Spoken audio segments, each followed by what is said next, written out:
Hello, this is Abby. Dear Abbey, this is gonna be a long one. Oh boy.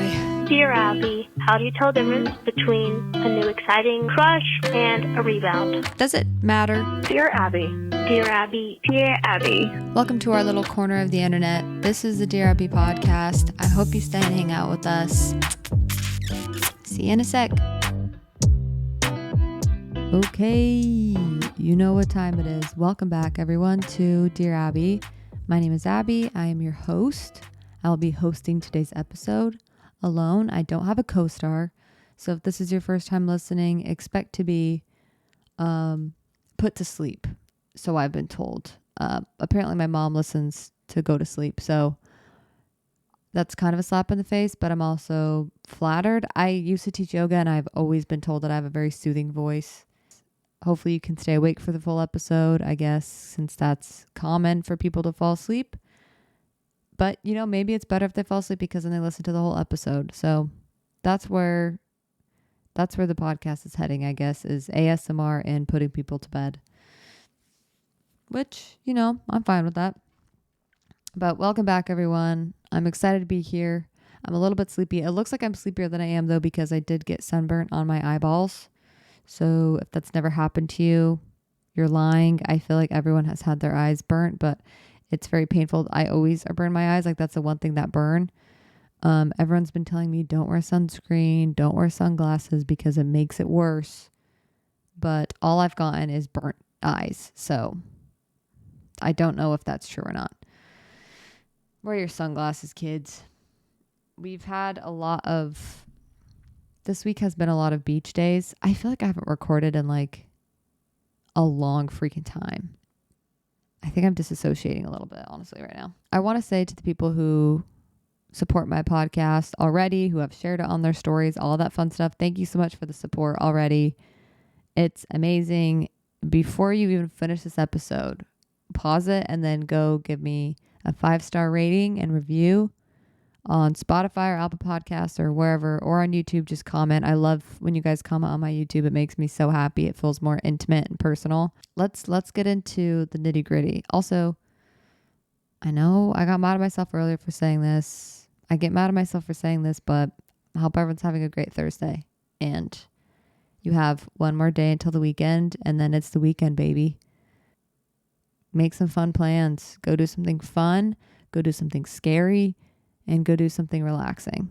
All three of those things you should do every single weekend. Oh my gosh, I'm so burnt. My face, it hurts. Like, you can't really tell that much on the video, but my whole face is burnt. And you can see my lips. I actually like when my lips get burnt. Same thing when I eat spicy food. It makes my lips look bigger.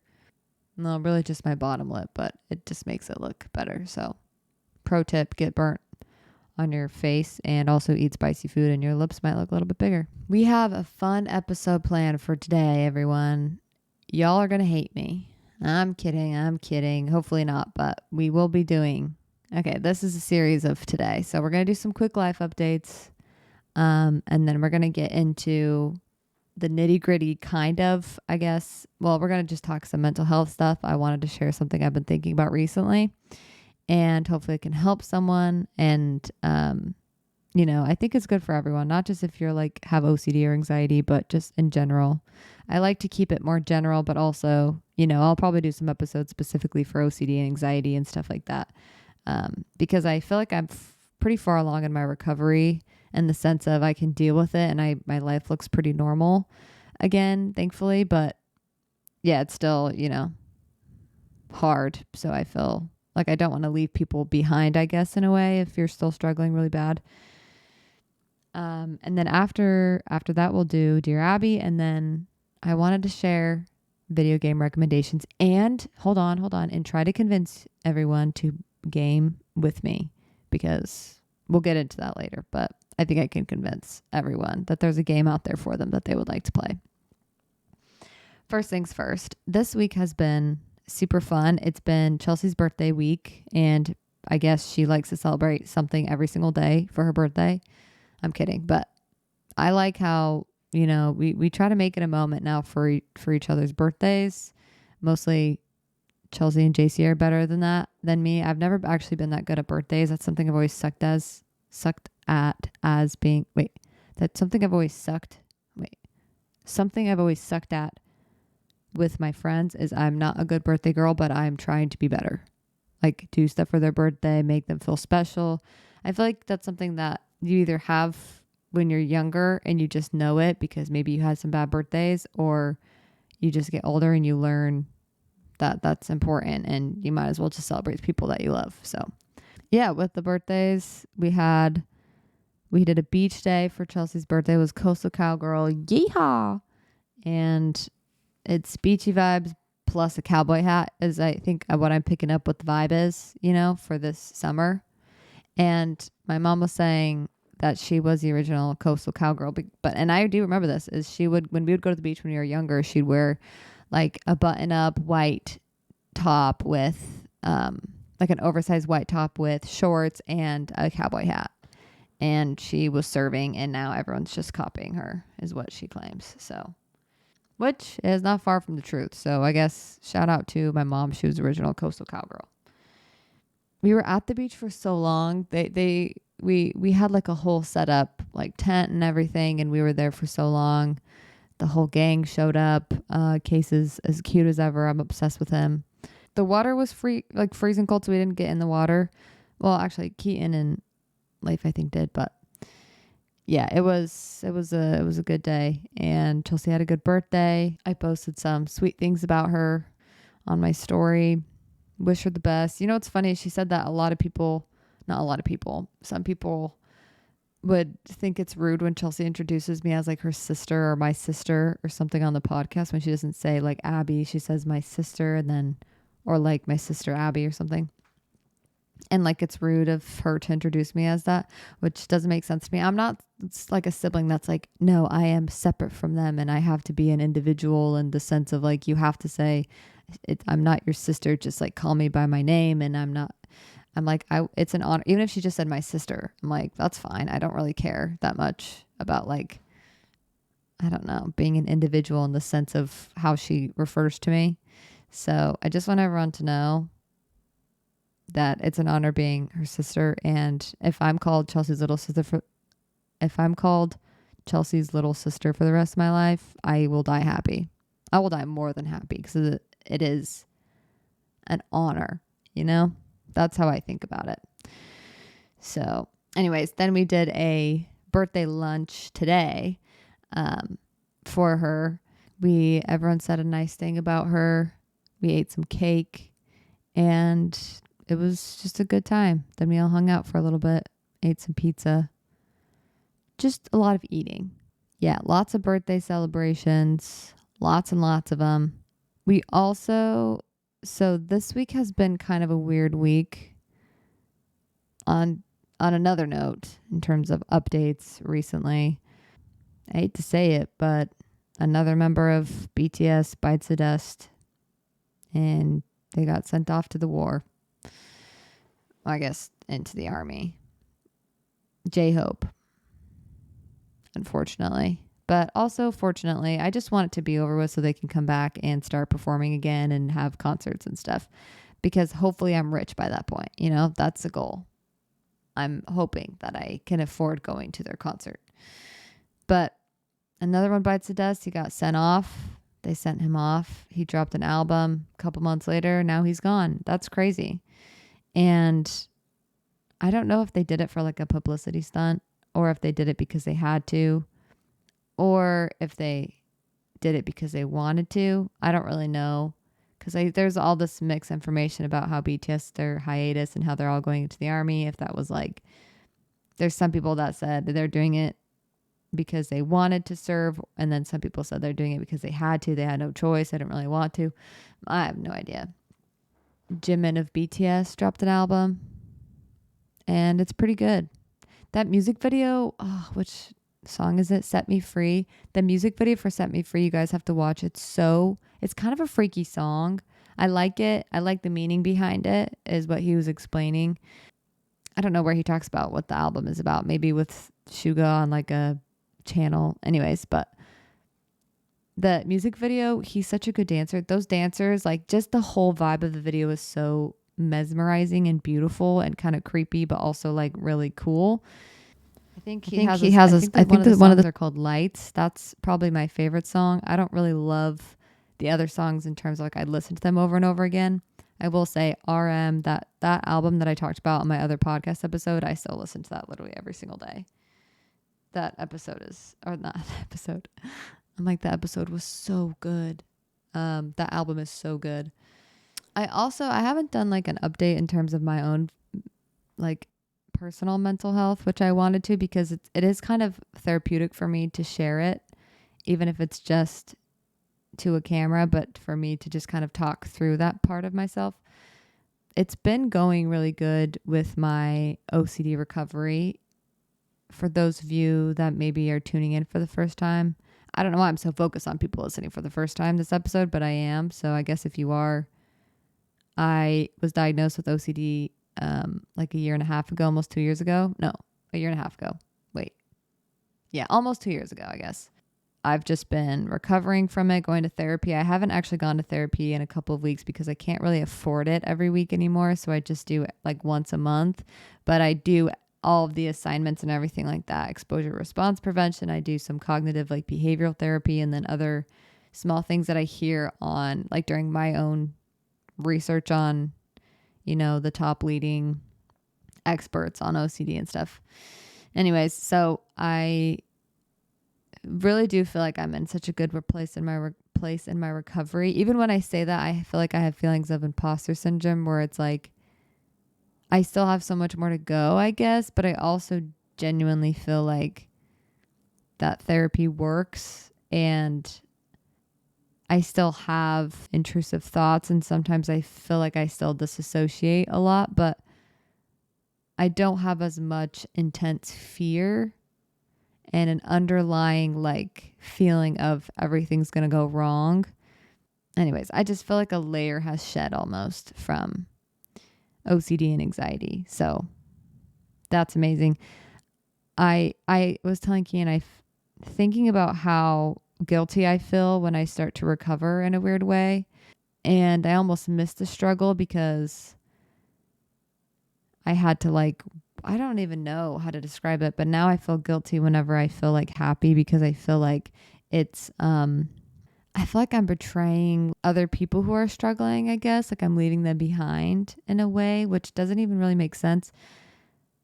I just don't ever want to become like unrelatable in the sense of, while I'm, you know, in the nitty gritty of it, I'm super aware that other people are struggling. But then once I'm okay, then I'm like, oh, everyone should be okay, because that's like not empathetic to where I was. And so I always just want to be aware, I guess, that just because I'm in a good place, other people may not be in a good place.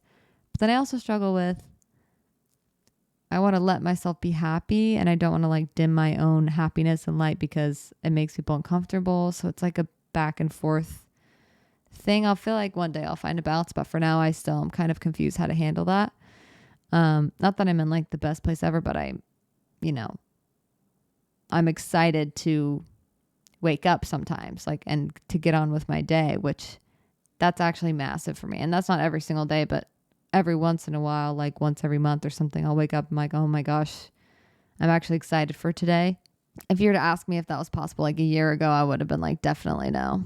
I truthfully feel like one thing that has helped me the most in terms of just day to day, like living, and not even necessarily kind of with OCD, but just in general, something that I have been trying to do lately is really challenge my thoughts, because sometimes I feel like your mind makes up a story.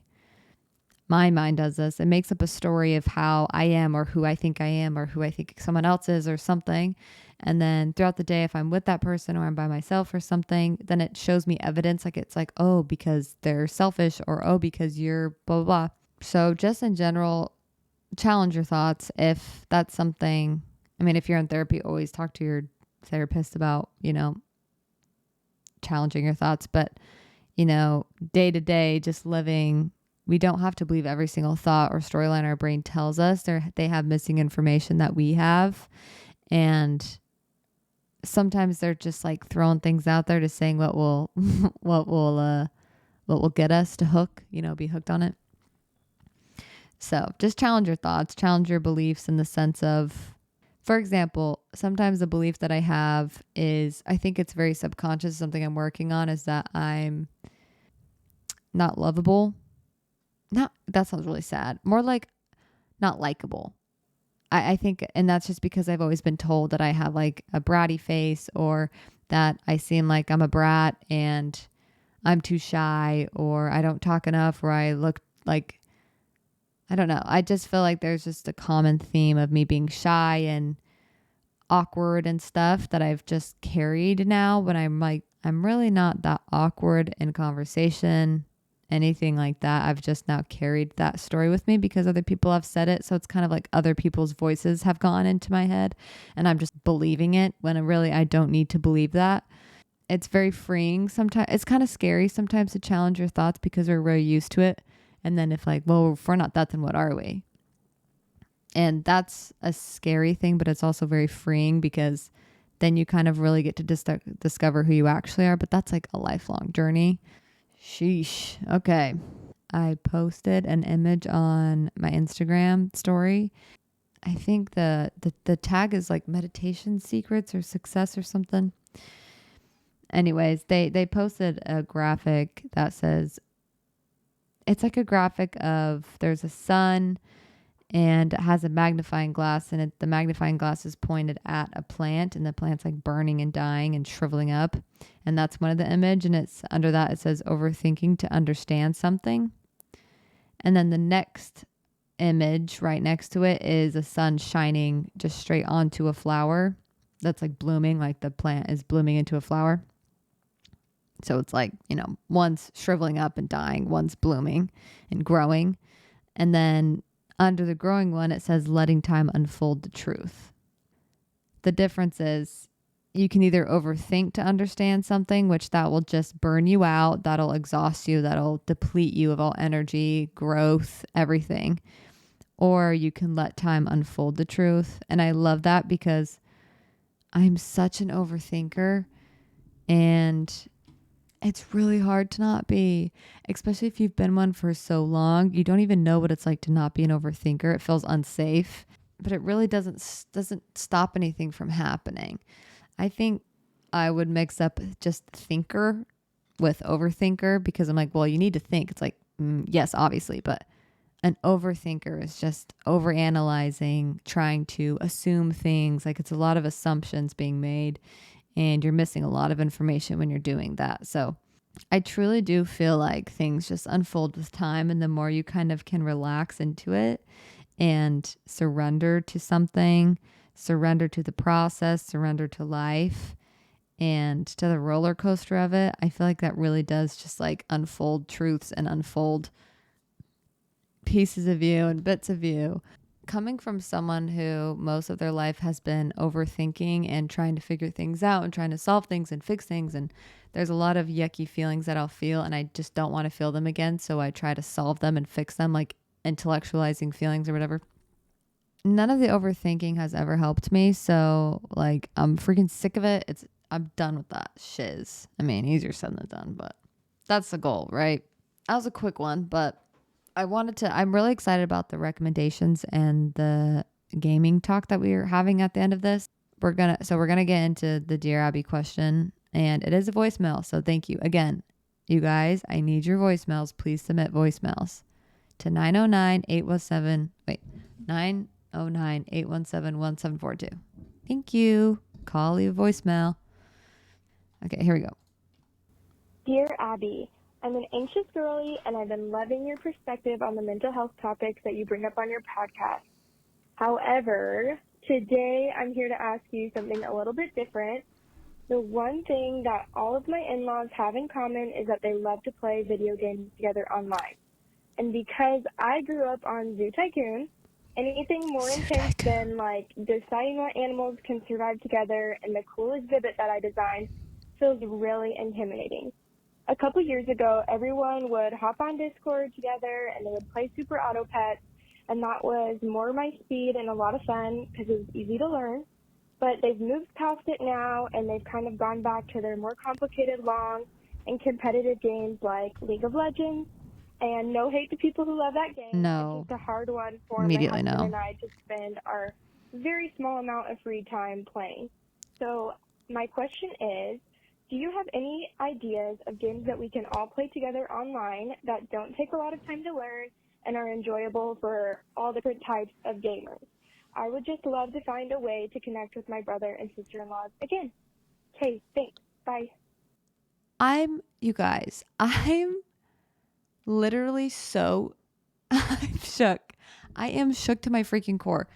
That question was literally, that leads us into the last segment of what I was doing today. Like I was saying, is video game recommendations for like all types of gamers.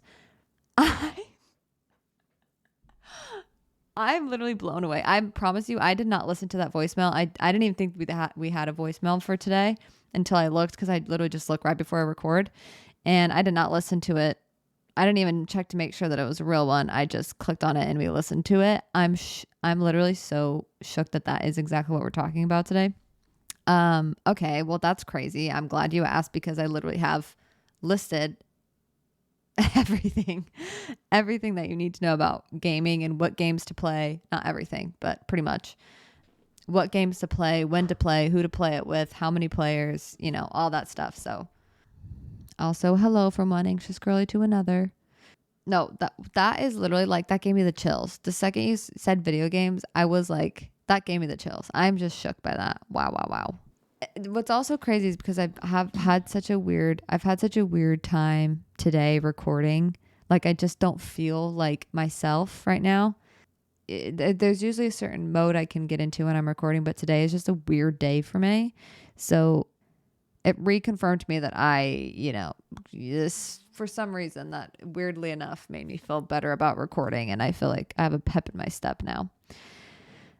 Okay, yeah, I was literally gonna say, like, siblings, like me and my siblings all live across the country. Not across the country, like we live in 3 different states.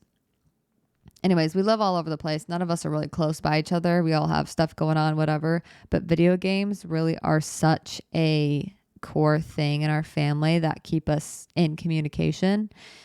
A lot of people are like, don't like video games because they just think it's all shooting games, or they think it's all gory and graphic and whatever, or bad for you or whatever. And I think to each their own, but personally, there's like so many games that you could play that are not violent at all and very sweet and wholesome. Reasons why you should play video games. That's one of them. To keep in touch with people that you don't normally. Like she mentioned, you can get on Discord. It's an app you can use. You can create a server, and then you can invite people. You can jump on the server, talk to each other. You can chat. You can send gifts, you can send like a bunch of different stuff on Discord, but you can get like a whole community together. You can get your whole family on the server, and you can just talk all day long. And then if someone's gaming, you can say, hey, I'm jumping on this game, do you want to chat or something, or do you want to play? And so Discord's always a go-to for keeping like for communicating while you're gaming, or just like Xbox Live or something. That's the best reason, I think, is because it reconnects you with people, which is literally what you said, which is why I'm so shook. It's like, that was so perfect for what we were talking about. But it reconnects you with friends, family, people that you don't see all the time. And you can figure out any game that'll work for all of you that you would all want to play. But like, there are so many games, like there's a game for everyone, I promise you. You can play games on just a PC, like a desktop. You can also play games on Xbox. There's consoles. There's a million different consoles out there. But also, if you don't have that and you just have a PC, that's like my favorite way to game, is just on my PC. I suck at controller games now, but it is what it is. Also, more girls need to get into gaming, because here's the 2 reasons. First reason, we need to piss off the men. We need to tick off the men that think that they own the gaming world. And because girls usually aren't as good at the beginning, okay? We can get better than them, 100%. I'm better than Keaton most of the time. But we just need to piss them off by either being really bad because it's funny when they get mad, because it's like, relax, or 2, we need to get really good and we need to be better than them, so they can't say anything about women, like girl gamers, like gamer girls. You don't have to even say I don't even know why I have to say gamer girls, because why can't it just be gamer? But I also don't really care that much about that. We just need to crush their ego, really. So if you're a guy or a girl, everyone needs to game, but especially girls. We need more gamer girls, you know? I need more friends, honestly, that play games. On my Discord, one time I asked if anyone played games. I don't think anyone replied. So another reason is because it's like some people like watching Netflix when they're decompressing from the day, and I personally like to play video games. Doesn't have to be shooting game. I like farming games. I like Minecraft style games, like free world, roaming around type of games. I love that stuff. That stuff's fun. Here's some recommendations based on categories of games that you would want to play. Shooting games. So these are more like Battle Royale, which is like you have like a small little squad and then you try to get first place and you have to kill like 20 other squads or something like that. So obviously there's like the big ones like Fortnite and stuff. But my favorite one right now, my favorite game right now is called Apex Legends. You can get it on Steam, STEAM. It's a gaming thing you can get on your PC, and you download Steam. You can create an account and you can purchase games on there. So yeah, Apex is my go-to right now. That's the game I play all the time. And there's 3 people in the game, so you can play with whoever. And it does take a little bit to learn that one. I'd say probably like 15 rounds, but the rounds go by pretty fast. There's also like a little training thing in the game so you can learn. That's like it's very much a shooting game. Like it's very fast paced. But it doesn't take that long to learn. And it's like a game that just you could pretty much do the same thing over and over again.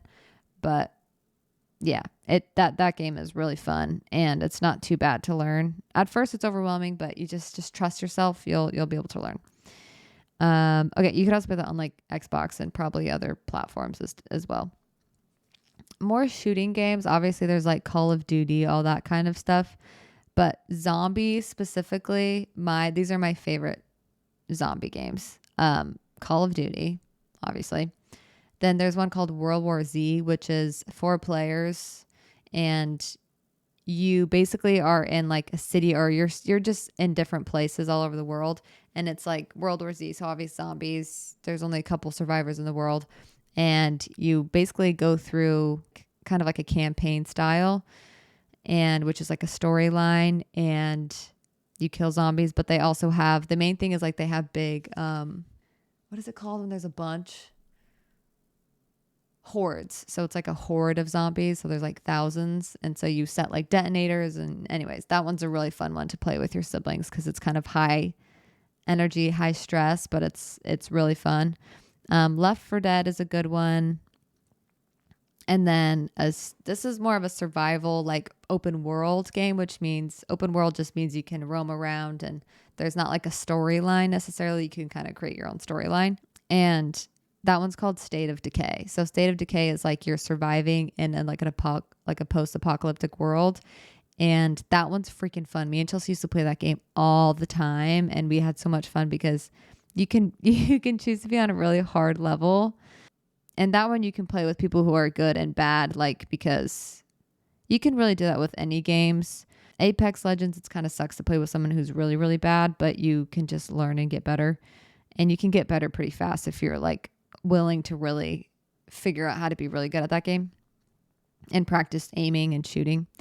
But State of Decay is one where you guys can all suck and you just go on an easier level, and then you just try to build up a camp and survive and stuff like that. And it's not too long of a game and it's not hard to learn at all.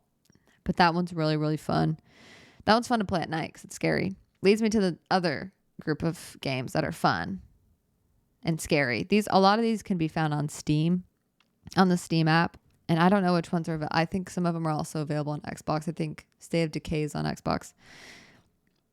Anyways, the 2 scariest games that we played is Dead by Daylight, which I used to stream that when I first started streaming, like almost 2 years ago, like a little bit more than 2 years ago. I used to stream Dead by Daylight with my siblings, and basically there's like a killer, and then there's 4 people who you're basically trying to hide from the killer as the killer's trying to find you.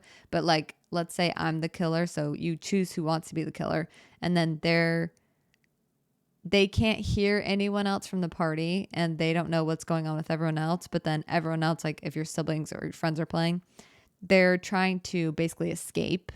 Anyways, it's like a survival game, but that goes in rounds and you have to fix things and you have to get through an exit. And that game's really freaking scary. That game freaks me out.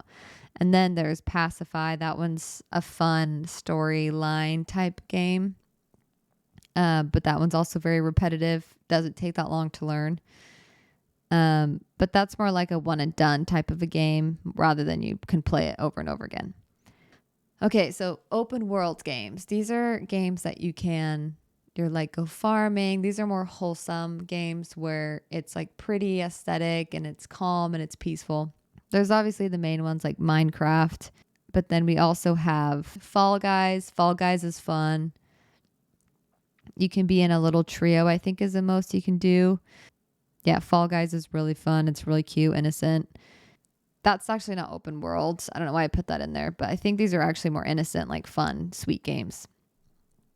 So, and then there's Genshin Impact. Genshin is really fun. You can have 4 people in a squad, but it's very much an open world, like farming type game. And it's continuous. It's kind of like World of Warcraft if you've ever played that.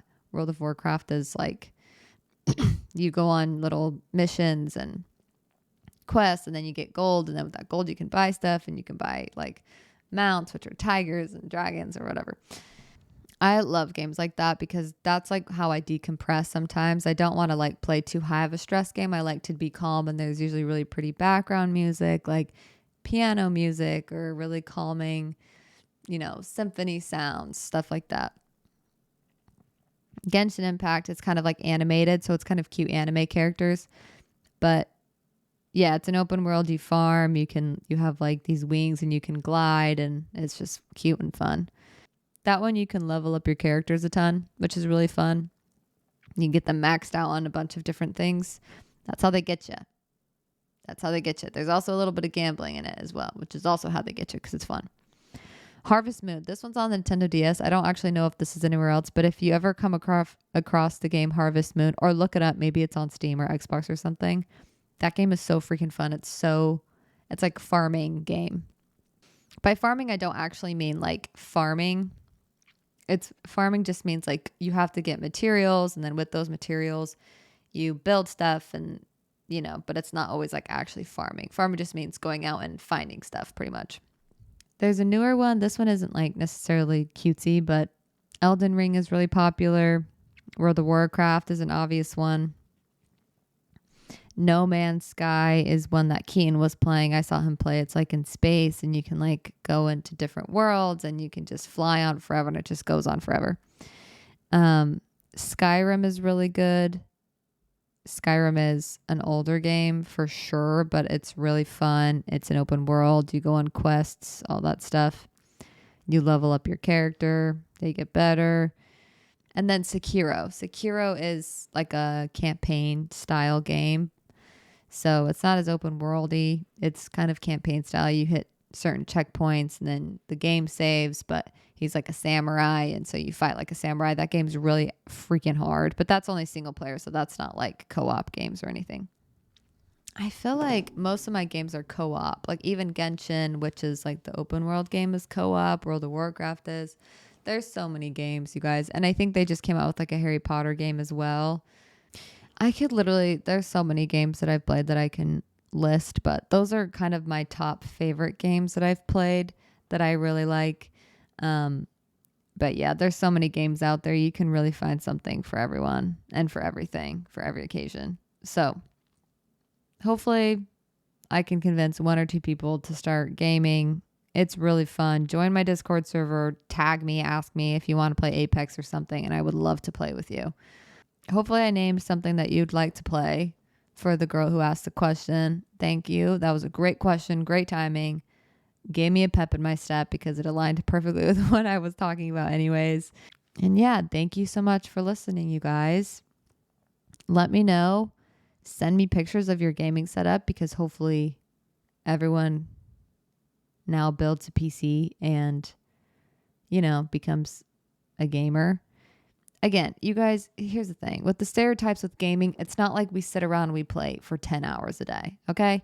Realistically, I probably play like 40 minutes a day. But it's the same 40 minutes that most of you are probably watching 6 episodes of a Netflix series a week, okay? It's just that, but instead it's gaming. That to me is more calming than a show or something. So just try it out. Maybe try it out with something, fun, relaxing, or something intense and scary and fun to play with your friends, like Dead by Daylight or something. You don't have to play for that long, 30 minutes a day and you'll get really good at a game. I promise you. It's just consistency and just do it for fun. Don't play by yourself for too long though. You usually want to play with someone or you do it intentionally as decompression. Okay, guys, thank you so much for listening. I hope you have a great rest of your day. I hope you have a fun weekend. And we might have a special guest next week. We'll see. I love you all, and thank you for listening. Bye. 우회전 taking a ride to journey 눈치 보면서 들어가야 할 때 찾아 나머진 바빠 개설레임 바꾸는 사람들